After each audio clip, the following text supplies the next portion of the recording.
दोस्तों कैसे हो आप लोग। 50 क्वेश्चन हम सब ने भूगोल के कंप्लीट कर लिए थे कल शाम 4 बजे के वीडियो में। आज सुबह के इस वीडियो में आज हम बात करेंगे 51 से लेकर के 100 तक क्वेश्चन की। तो अगले 50 क्वेश्चन भूगोल के आज हम डिस्कस करेंगे। तो आपकी स्क्रीन पर दिख रहा है पहला जो क्वेश्चन है, विश्व का सर्वाधिक ऊंचा पठार कौन सा है। तो ये आपका सबसे जो है ऊंचा जो पठार पूछा गया वो तिब्बत का पठार दोस्तों होता है। तो आपका जो ए वाला ऑप्शन है ये वाला राइट हो जाएगा। वहीं पर अगला जो प्रश्न आपके सामने है, अबिसिनिया कौन सा, अबिसिनिया के पठार का विस्तार किस देश में हुआ है। तो ये आपका कौन से देश में हुआ था, ये आपका ए और बी दोनों हो जाएंगे क्योंकि ये आपका इथोपिया और यहां पर सोमालिया इन दोनों में हुआ था। तो आपका जो राइट आंसर है वो आपका डी वाला हो जाएगा। अब चलते हैं अगले प्रश्न पर आते हैं। तो अगला जो प्रश्न है 53 वाला वो है ग्रेट डिवाइडिंग रेंज, ये किस देश में अवस्थित है। तो ग्रेट डिवाइडिंग जो रेंज है वो है ऑस्ट्रेलिया में स्थित है। कहां है, ऑस्ट्रेलिया में। अब बात करते हैं अगला प्रश्न की बेफिन जो द्वीप है वो किस देश में अवस्थित है। तो बेफिन जो देश जो आपका द्वीप है वो कहां पर है, वो है आपका कनाडा में। तो आपका बी वाला ऑप्शन राइट हो जाएगा। ऐसे ही करके विश्व की प्रमुख नदी और घाटियां, हिमनद, इनसे भी कुछ प्रश्न बनते हैं। तो आइए देखते हैं इनमें किस तरह के प्रश्न बनते हैं। तो आपके सामने 55 क्वेश्चन है, विश्व की सबसे लंबी नदी कौन सी है। तो ये सब भूगोल के ही प्रश्न है, याद करना। तो ये आपकी सबसे लंबी जो नदी है विश्व की वो नील नदी है। कौन सी, नील नदी है। ऐसे ही एक क्वेश्चन बनता है, निम्न में कौन ऑस्ट्रेलिया की प्रमुख नदी है। तो ऑस्ट्रेलिया की जो प्रमुख नदी है वो है मर्रे। कौन सी है, मर्रे। अब अगला जो प्रश्न है, मीकांग नदी अपने जल को कहां गिराती है। तो मीकांग जो एक नदी है वो अपने जल को दक्षिण चीन सागर में गिराती है। तो आपका बी ऑप्शन राइट हो जाएगा। ऐसे ही इरावदी नदी किस देश की प्रमुख नदी है। तो इरावदी नदी पूछी गई जो कि आपकी म्यांमार की है। कहां की है, म्यांमार की है। इरावदी नदी किस देश की प्रमुख नदी है, ये क्वेश्चन है। अगला प्रश्न है यहां पर चुंबी घाटी, कौन सी घाटी, चुंबी घाटी कहां स्थित है। तो ये आपका जो राइट आंसर है वो हो जाएगा आपका सभी जगह, क्योंकि भारत में भी है, भूटान और चीन, इन सब में चुंबी घाटी ये स्थित है। तो चुंबी घाटी ये सभी वाला ऑप्शन आपका क्या हो जाएगा, राइट हो जाएगा। अब चलते हैं अगले प्रश्न पर आते हैं। आपका अगला प्रश्न है पंजशीर नदी घाटी किस देश में अवस्थित है। तो ये आपकी अफगानिस्तान में है। तो पंजशीर नदी घाटी अफगानिस्तान आप जो है याद रखेंगे। अगला प्रश्न आपके सामने है, पो नदी घाटी किस देश में अवस्थित है। तो ये जो पो नदी घाटी है वो आपकी कहां है, वो आपकी हो जाएगी पो नदी घाटी। चार ऑप्शन आपके सामने है, इटली हो जाएगा राइट आंसर इसका। तो इसका डी वाला जो आंसर है उसको आप राइट कर लेना। ऐसे ही एक प्रश्न बनता है, एब्रो घाटी किस नदी में अवस्थित है। तो जो आपकी एब्रो घाटी जो बोली जाती है वो स्पेन में है, एब्रो घाटी याद रखना। और अस्वान जो बांध है वो किस नदी पर बना हुआ है। तो अस्वान बांध आपका नील नदी पर बना हुआ है। ऐसे ही ग्रांड कुली बांध किस देश में अवस्थित है। तो वो आपका कहां है, वो आपका ग्रांड कुली बांध सॉरी पूछा गया जो कि आपका संयुक्त राज्य अमेरिका में है। और जो आपका पेट का एग्जाम जो है अभी प्रैक्टिस सेट आया है, जो बुक आई है उसमें इसका आंसर नहीं दिया है, ग्रांड कुली बांध किस देश में अवस्थित है। तो याद कर लीजिएगा, अगर आप किताब से भी पढ़ते हैं तो नोट कर लेना, संयुक्त राज्य अमेरिका जो है इसका राइट आंसर होगा, किताब में नहीं दिया है। वहीं पर वतन जोकुल ग्लेशियर किस देश में अवस्थित है। तो ये आपका कहां है, आइसलैंड में है। कहां है, आइसलैंड में। तो ग्लेशियर हमेशा ज्यादातर जो ऐसी जगह है, देखो यहां पर आइसलैंड दिया हुआ तो यहां पर वतनजोत ग्लेशियर है। विश्व का सबसे बड़ा जो ग्लेशियर पूछा जा रहा है कौन सा है। तो विश्व का जो सबसे बड़ा ग्लेशियर है वो आपका कहां पर है, वो अंटार्कटिका वगैरह को जो है वहां पर देखने को मिलेगा।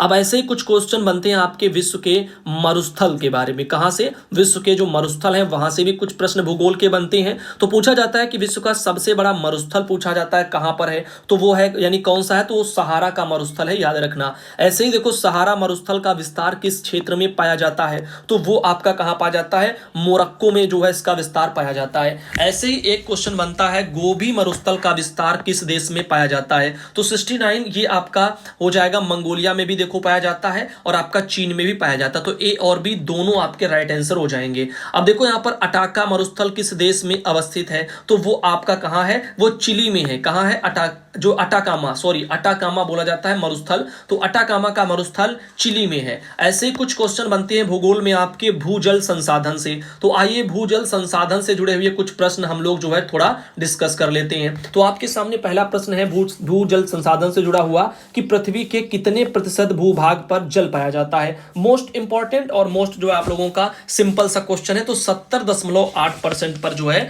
यहां पर पाया जाता है। और ऐसे ही कुछ क्वेश्चन और बनते हैं आपके सामने, जैसे कि एक क्वेश्चन दिख रहा है, संसार में विद्यमान का यहां पर लगभग कितना प्रतिशत भाग जल स्वच्छ है जो पीने योग्य है। तो पीने लायक पूछा जाता है, जो भी जल जितना भी हमारे पृथ्वी पर मौजूद है संसार में, उसमें पीने लायक जो परसेंट कितना है, तो 2.5% जल ही हमारे यहां पीने लायक है। ये समझ लेना पृथ्वी पर। तो आप लोग देखते हो ना, आपको लगता है बहुत सारा जल है, तो ये सब पीने लायक नहीं है। पीने लायक केवल 2.5% जल है, और उसमें से भी जो है हम सब कितना तेजी से समरसेबल लगा लगा करके खींच रहे हैं। अब ऐसे में ये विनाश की कगार पर हमको भविष्य में ले जाएगा। आगे देखिएगा, जल संसाधन का सर्वाधिक उपयोग किस कार्य में होता है। तो ये आपका सिंचाई में होता है। किसमें? सिंचाई में होता है सबसे ज्यादा भूमिगत जल का उपयोग। तो जल संसाधन का सर्वाधिक उपयोग सिंचाई कार्य में जो है हो रहा है। इसीलिए बोलते हैं इसमें जो सिंचाई में ज्यादातर जो है बरसात का पानी तालाबों में इकट्ठा करो, उससे जो है सिंचाई करो, ऐसे करके चीजें जो है की जाए। अब देखिए अगला प्रश्न है, भौम जल का लगभग कितना प्रतिशत भाग कृषि कार्य में प्रयोग किया जाता है। भौम का तात्पर्य यहां पर भूमि से है, भूमिगत जल से है। तो वो आपका क्या हो जाएगा? 92%। तो भूमि जल का लगभग कितना परसेंट भाग? 92% भाग कृषि कार्य में प्रयोग हो रहा है। अब आप समझो, पीने जो जितना हम लोग घरों में इधर उधर बर्बाद कर रहे हैं, उससे कहीं ज्यादा हम भूमिगत जल को सिंचाई में बर्बाद कर रहे हैं। अब देखिए, महासागर, नहरें और जल संधियां, यहां से भी प्रश्न बनती हैं। तो प्रश्न आता है, जैसे विश्व का सबसे बड़ा महासागर पूछा जाता है कौन सा है। तो सबसे बड़ा आपका प्रशांत महासागर है, और इससे बड़े कोई नहीं है। सबसे बड़ा प्रशांत महासागर ही होता है। अब देखिए अगला है, विश्व का सबसे गहरा गर्त पूछा जाता है, जो कि मेरियाना ट्रंच है, वो किस महासागर में स्थित है। तो मेरियाना ट्रंच आपका प्रशांत महासागर में ही स्थित है। सबसे बड़ा महासागर प्रशांत है, और सबसे बड़े महासागर प्रशांत महासागर में ही आपका जो है सबसे गहरा जो गर्त है वो मेरियाना ट्रंच वहां पर स्थित है। अब ऐसे एक प्रश्न बनता है, पृथ्वी के कितने प्रतिशत भाग पर जलमंडल का विस्तार है। तो ये आपका 71% पर जो है पृथ्वी पर जलमंडल का विस्तार है। लेकिन पीने लायक मैंने आपको बताया कितना, 2 दशमलव करके ही बस कुछ है। अब देखिए यहां पर अगला प्रश्न है, समुद्री जल में सर्वाधिक मात्रा में कौन सा लवण पाया जाता है। तो वो आपका पाया जाता है सोडियम क्लोराइड। तो आपका जो बी आंसर है वो यहां पर क्या हो जाएगा? राइट हो जाएगा। अगला प्रश्न बनता है, सबसे लवणीय सागर कौन सा है। तो वो आपका हो जाएगा मृत सागर। इसमें ही सबसे ज्यादा लवणता पाई जाती है। अब अगला जो है यहां पर आप लोगों को क्वेश्चन दिखा रहे हैं, जो कि है पाक जल संधि। कौन सी? पाक जल संधि किन 2 देशों को अलग करती है। तो आपके सामने जो आंसर है वो भारत और श्रीलंका की जो जल संधि है उसको हम पाक जल संधि बोलते हैं, जिसको जलडमरू मध्य भी आप लोगों ने सुना होगा। भूमध्य सागर एवं जो है अटलांटिक महासागर, इनको कौन सी जल संधि जोड़ती है। तो भूमध्य सागर को और अटलांटिक महासागर को, इन दोनों को जोड़ने वाली जल संधि का नाम यहां पर जिब्राल्टर है। कौन सा है? जिब्राल्टर। ये आपका डी राइट हो जाएगा। वहीं पर अगला जो प्रश्न आ रहा है, पनामा नहर किन 2 महासागरों को जोड़ती है। तो वो आपकी जो है किस किस को जोड़ती है? प्रशांत और आपके अटलांटिक महासागर को, जो कि आपके बी वाले ऑप्शन में दिख रहे हैं, और यही आपके क्या हो जाएंगे? राइट हो जाएंगे।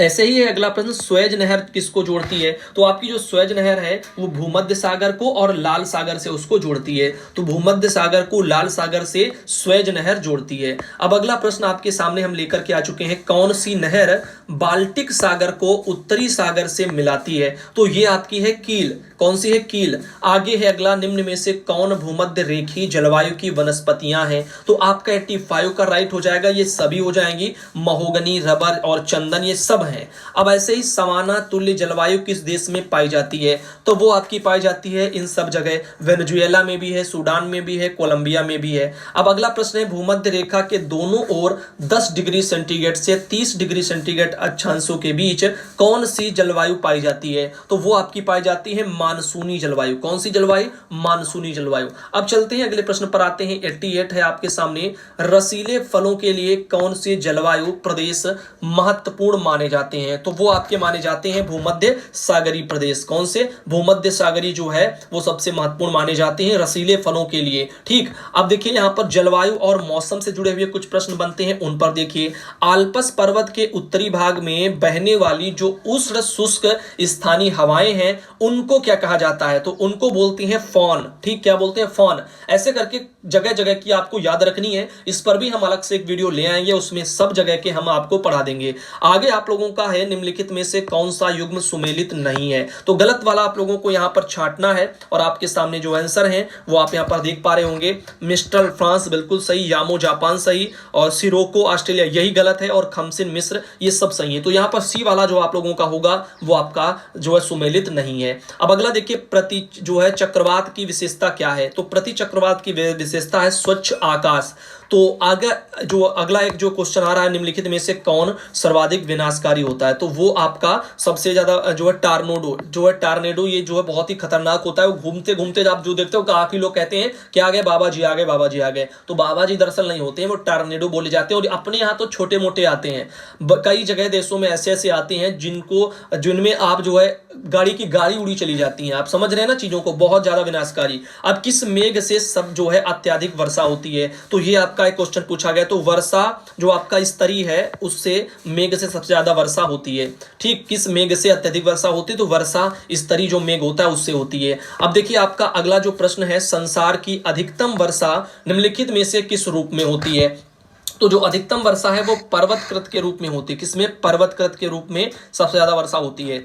निम्नलिखित में से किस क्षेत्र में साल भर वर्षा होती है? तो वो आपकी जो है साल भर वर्षा होती है भूमध्य रेखी वाली जगह पर। अब देखो आपको हम ये भी बता देंगे कि किस किस तरह की वर्षाएं होती हैं और कैसे कैसे होती हैं। ठीक, तो वो सब आपको हम स्पेशल जब वीडियो लाया करेंगे उनमें बताएंगे। भूमंडल की आर्द्रता मापने वाला यंत्र यहाँ पर आपसे पूछा जा रहा है, तो वो होता है हाइग्रोमीटर। कौन सा? हाइग्रोमीटर। ऐसे ही सवाना घास का जो मैदान है वो कहाँ पाया जाता है? तो वो आपका अफ्रीका में सवाना के घास के मैदान पाए जाते हैं। अब वेल्ड घास का जो मैदान है वो कहां पाया जाता है? तो वो आपका पाया जाता है दक्षिण अफ्रीका में। ठीक है, ऐसे आपका एक और क्वेश्चन बनता है 99 जो कि आपके सामने दिख रहा है, निम्नलिखित में से कौन सा युग्म सुमेलित नहीं है? तो घास के मैदान एक तरफ है और प्राप्ति स्थल एक तरफ है। तो आप यहां पे देख रहे हैं डाउन्स ऑस्ट्रेलिया सही है, पंपास अर्जेंटीना सही है, प्रेयरी यूएसए ये भी सही है, स्टेपी भारत, तो स्टेपी भारत में बिल्कुल भी नहीं है, यही आपका राइट हो जाएगा क्योंकि सुमेलित नहीं है पूछ रहा है, तो यही वाला हमें जो है गलत दिखाई दे रहा है। वहीं पर देखो फिर जनसांख्यिकी परिवर्तन तथा प्रभाव से जुड़े हुए प्रश्न बनते हैं। 100 वाला जो क्वेश्चन है, निम्नलिखित में से कौन सा कारक जनसंख्या में वृद्धि को निर्धारित करता है? तो ये आपका ये सभी करते हैं, जन्म दर करती है, मृत्यु दर करती है और प्रवास भी करता है, यानी माइग्रेट जो जिसको बोला जाता है, इधर से उधर जो है लोग चले जाते हैं। ठीक, स्थानांतरित हो जाते हैं। तो इस तरह से इन चीजों को आपको ध्यान रखना है। तो यहां पर जो है आज के जो ये क्वेश्चन है सुबह के 50 कंप्लीट हो गए। अगले वीडियो में जो है हम फिर 101 से स्टार्ट करेंगे, 150 तक पूरे करेंगे। तो अगले 50 क्वेश्चन अगले शाम 4 बजे के वीडियो में, सुबह शाम अभी हम आपको 50-50 करके करवा रहे हैं। जितनी जल्दी ये सब कंप्लीट कर देंगे फिर उसके बाद दिन में 2-2 4-4 वीडियो लाएंगे जिनमें कुछ इंपॉर्टेंट ही क्वेश्चन डिस्कस करेंगे, उनके ऑप्शन भी आपको बताएंगे और अच्छे से उनको भी समझाएंगे, चीजों को एक दूसरे से रिलेट करेंगे, ताकि आपने जो अभी तक सब ये पढ़ रहे हो ना, इसमें जब याद कर लोगे तो फिर आपके वो और ज्यादा समझ में आएगा। जब भी हम किसी चीज को एक दूसरे से रिलेट करेंगे और समझाएंगे कि इनमें अंतर समझो, समानता समझो, तो उससे क्या होगा, आप ज्यादा से ज्यादा चीजों को इकट्ठा फिर याद करने की जो ट्रिक है वो आप अपने